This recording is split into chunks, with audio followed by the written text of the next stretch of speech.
The death toll in Israel from Hamas's surprise attack has now exceeded 1,200 people. And there's no question that the brutality of the assault, it was brutal. Old people and children amongst the many killed. Now, those victims include more than 100 people whose bodies have been discovered in the Be'eri kibbutz near Gaza's border and in the nearby Kfar Aza kibbutz. Reports are emerging of whole families killed. The established facts of the attack are horrific. It's awful. The scenes look horrific. You can't imagine the trauma that would have meant, and whole families died, right? This is terrible. However, for some in the media, it's not terrible enough. The established facts aren't horrific enough. This was the front page of the Daily Express this morning. Horror at pure evil beheading of babies. This was the front page of the Times. Hamas cut the throats of babies in massacre. Now, that claim about beheading was also repeated on the front pages of The Independent and The Mail, and the Metro also carried it, saying that 40 babies were murdered. Now, these are incredibly shocking and incredibly disturbing headlines, and they're purported to describe what's emerging at the Kfar Aza kibbutz. The problem is, there's scant evidence it actually happened. Now, let's look at how the Telegraph reported this story. They said this. One of the soldiers involved in the operation, David Ben Zion, deputy commander of Unit 17, said children had been beheaded. They chopped the heads off women and children, he told local news channel I-24. The Telegraph could not verify the claim. Now, if you can't verify a claim, it seems at best risky to publish it in your newspaper. And it seems downright irresponsible to blazon it across your front page. We couldn't verify this, but this is still the most important news of the day. It's going to be our front page story. Now, of course, we need to be careful here. Just because the claims haven't been verified doesn't necessarily mean that those atrocities didn't happen at Kfar Aza. And even if they didn't, it seems clear that some of Hamas's victims were babies and children. What has happened is horrific. But at a time of war, with tensions rising between communities in many parts of the world, responsible reporting is vital. And this all seems pretty irresponsible. Now, the source of the claim was this report from Israeli news channel I-24. Truly the scene of a massacre, as many of these people were just inside their homes, families. One of the commanders here said at least 40 babies were killed. Some of them their heads cut off. He said he's never seen acts of brutality like this. The journalist there is reporting what one IDF soldier told her. So it's hardly a neutral witness. It's one side in a war, essentially, right? And that report went viral. But after that claim emerged, Turkish-based Anadolu agency asked the IDF to confirm it. And the IDF couldn't. A military spokesperson said that despite seeing the claim on the news, they had no details or confirmation of it. But by then it was too late, as people with large followers spread the unverified claim. Rob Burley, editor at Sky News, tweeted this. Reports of 40 babies, some beheaded, found at a kibbutz. This isn't freedom fighting, it's depraved violence perpetrated by sick men. That post was then retweeted by our security minister, so a government minister, Tom Tugendhat. Meanwhile, broadcaster and Spectator chairman Andrew Neil posted this. Unconfirmed reports that Hamas has slaughtered 40 babies, beheading some, increasingly and sadly look like being true. Major news outlets now carrying the reports. The English language does not contain the vocabulary for an adequate response to this. Now, this tweet is interesting because Neil is using the fact that outlets are publishing the unverified claim to make it seem like the claim is verified. Well, if they're publishing it, it must be true. Now, that's not how verification works, but it is how the race for attention works. Now, to their credit, one news outlet, Sky News, has called it out on air. Many of the newspapers, the Metro, the Times, the Telegraph, leading on these reports from Kfar Aza. We saw our correspondent Stuart Ramsey's report from there. It seems to have come from one Israeli journalist who said that she was told by soldiers there that 40 babies had died and some of them had been beheaded. Yeah. Truly horrifying. We have not seen the evidence of that. We have asked the Israeli Defense Forces, the IDF, 3 times to confirm those numbers. They have not yet. Doesn't mean it didn't happen, but we saw a body bag with 1 child in it today when we were at Kfar Aza with this facility by the Israeli army. This morning, Sky's international affairs editor, Dominic Waghorn, added some more information on this story. So he tweeted this.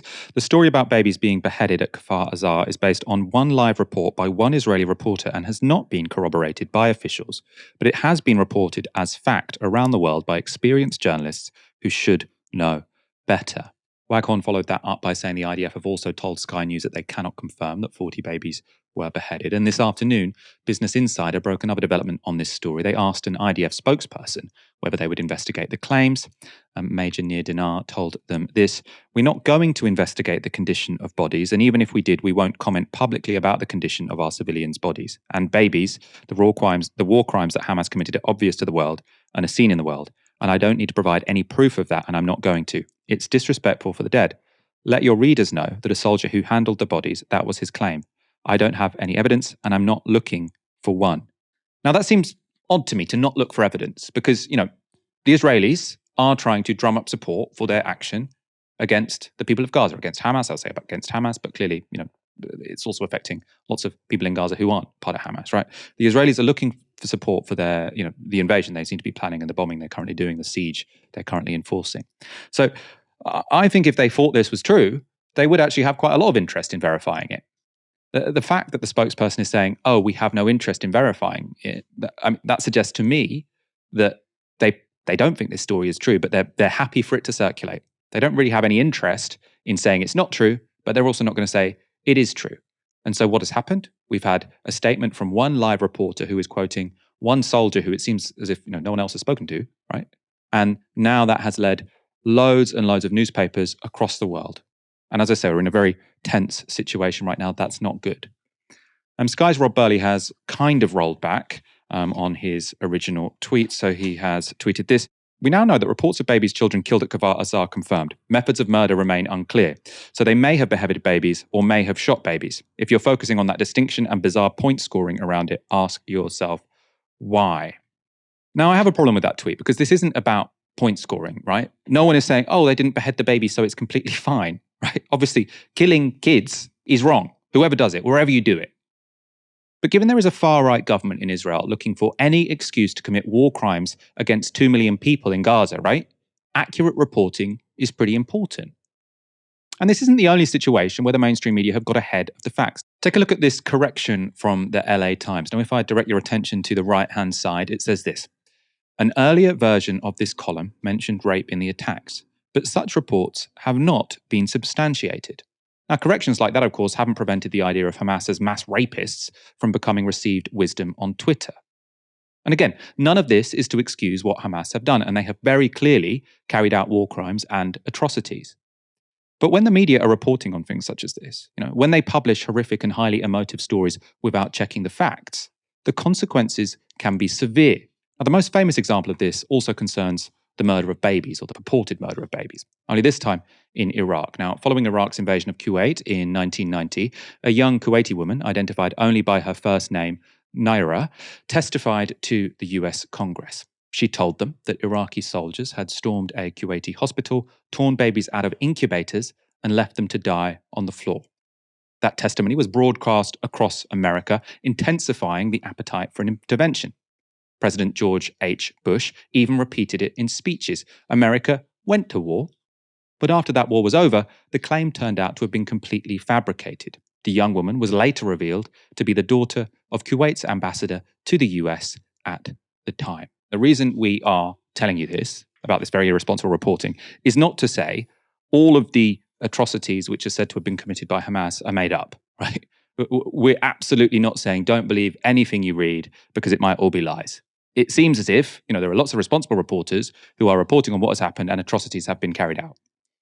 But if you've got people who are, with scant evidence, putting on their front pages that, I can't imagine anything more horrific than beheading babies. You can't imagine a worse crime than beheading babies. It's like it's a vision from someone's worst nightmare. And to be putting that on the front of a newspaper without verification, what are these people trying to do? Right? What emotions are they trying to provoke in their readers? Are they trying to provoke compassion for Israeli victims of Hamas? Or are they trying to provoke disgust and anger? Are they trying to say, you readers, look at these Palestinians, look at these animals, really, right? That's the language we're hearing from the Israeli government. And I think when people read about babies being beheaded, that's also what they think about, right? So if you are publishing what seems to be fake news at a time when there is a nuclear power which looks pretty willing to commit something akin to genocide, and you are making up stuff about the people that are at the sharp end of that, I think that's pretty unforgivable. A good rule of thumb is look at where media standards don't seem to apply, because that's where power really lies.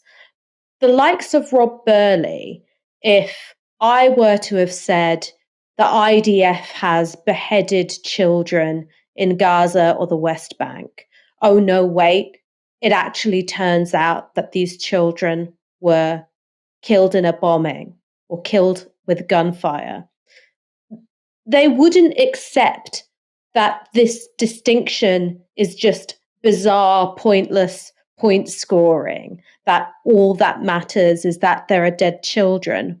Why? Because they know full well that there is something particularly visceral, something particularly brutal, something particularly repulsive about the idea of children and infants being beheaded.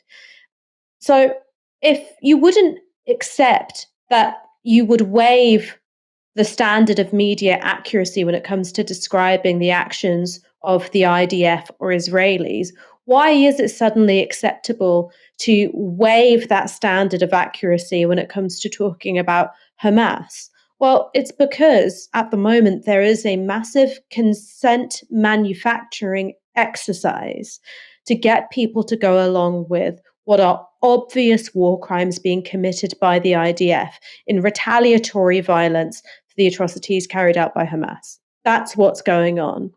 And were journalists to question their role in that, either because they are not particularly good at their job and they're unable to distinguish between a corroborated and confirmed story and an unverified one, or because their politics, their cultural sense of affiliation, their ideological attachments lead them to identify with the more westernized party in this conflict. If they were to really look at themselves, it would undermine their entire right to claim to be the sort of arbiters of respectable opinion and the gatekeepers of the information flow in our public discourse. So that's why I think that these individuals get so defensive when called upon to account for their own inaccuracies, because if they were to explain it, they would explain themselves out of a job. I mean, it really is self-reinforcing, right? Because people respond, they respond to their own prejudices. They also respond to costs and benefits, right? So if you were an editor at one of these newspapers that ran with this, and as you say, Ash, if you were publishing this about IDF soldiers beheading Palestinian babies, you would know that if you put that on your front page and you get it wrong, you were in trouble, right? You were going to be getting called a conspiracy rag, right? You were going to face consequences.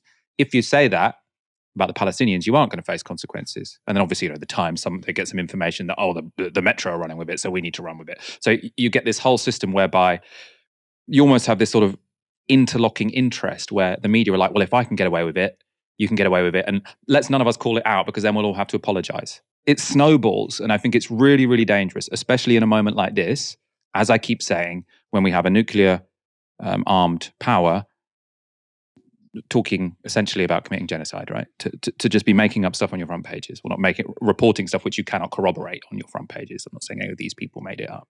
Some media outlets are being fast and loose with the facts and abandoning any pretense of objectivity. Yet it's outlets sticking to reporting standards who are coming under scrutiny. The BBC, in particular, is being put under immense pressure to refer to Hamas as terrorists, not militants, as is the norm in their style guide.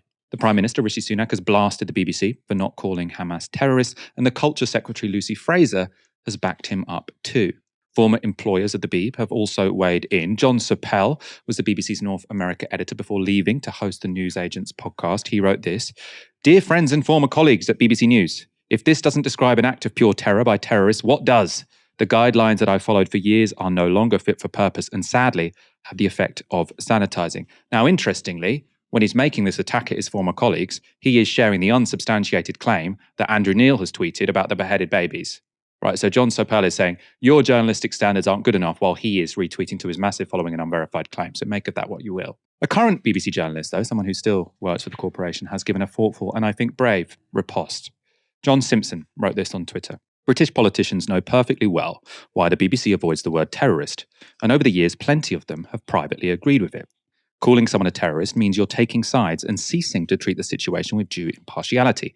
The BBC's job is to place the facts before its audience and let them decide what they think honestly and without ranting. That's why in Britain and throughout the world, nearly 500 million people watch, listen to, and read us. There's always someone who would like us to rant. Sorry, it's not what we do. Ash, this seems quite brave from the BBC, and I do think that there is a push to make this like the situation which happened after 9/11. Now, obviously, there are people saying this is Israel's 9/11. Now, that's not a completely ridiculous thing to say, right? 1,200 people have died, proportionate to their population. That's more people than died in 9/11. But what happened after 9/11? You had this awful with us or against us sort of policing of language. If you suggested that responding by invading a country in the Middle East was a bad idea, you were called a traitor. And yet, it was worse in the United States than it was in the UK, I think. And people seem to be saying, oh, that was great. Let's repeat that. Let's do that again. Right? We did that for 9/11, so let's do it for this attack. And who cares about the damage? Who cares if it, destroys another civilian population? What do you make of this pressure that's being put on the BBC specifically? What the pressure on the BBC represents is an attempt to make the official media line indistinguishable from how Israel and its allies narrate the nature of the crisis that's unfolding. And people have differences of opinion. Many of our audience will be instinctively and intuitively more sympathetic with the plight of Palestinians having suffered under illegal occupation for decades. However, it's understandable that people will lodge that demand that they would want to have more sympathetic coverage, for the Israelis. But the job of media isn't to accept one state's account of what's going on uncritically. It's the job of media to reveal the truth, to talk about events, to shed light on what's going on in spaces where it would ordinarily be closed.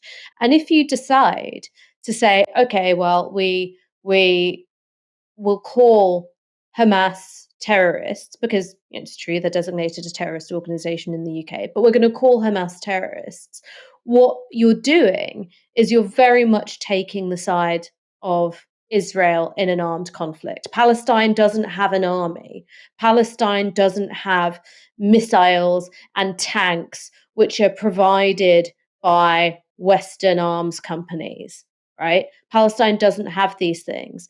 The nature of any armed resistance is that it will be designated terrorism by Israel and states which are allied to the Israeli state. So to accept that and report that uncritically in reporting, the BBC would be in major breach of its impartiality.